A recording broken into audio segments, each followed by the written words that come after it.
Alongside the celebratory mood at the Democratic National Convention in Chicago, there is a strong shadow of the Israel-Gaza war and the devastation there. Outside the Israeli consulate building, blocks away from the venue of the Democratic Convention, hundreds of pro-Palestinian protesters scuffled with police as they gathered for a second day, slamming U.S. support for Israel's war on Gaza. The demonstration that is dubbed March on the DNC also demanded an immediate and permanent ceasefire in Gaza. More than a dozen pro-Palestinian demonstrators were arrested.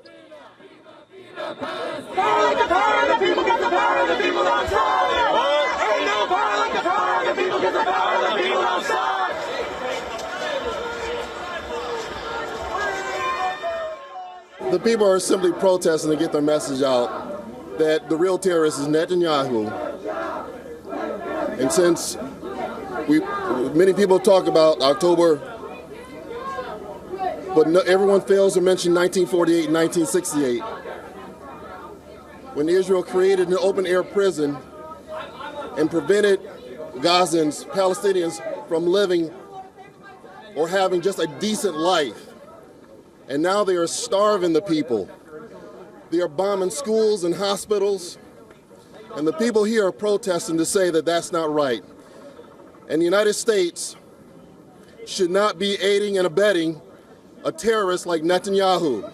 He is a terrorist, and his cabinet, who are calling for the starvation and the annihilation of the Palestinian people, it is a terrorist act on the part of Israel.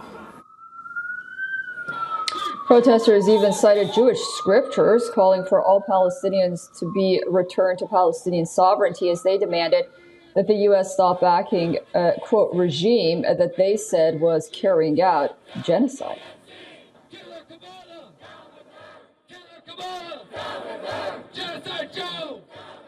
Oh my God, I think that Palestine should be free.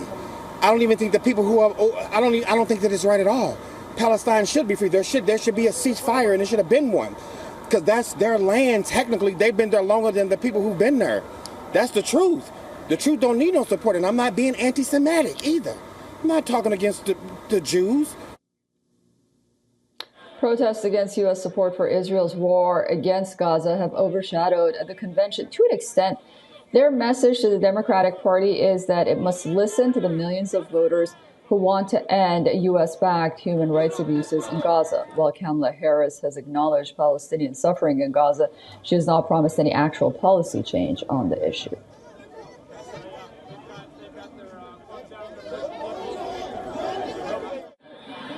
For all the latest news, download the WION app and subscribe to our YouTube channel.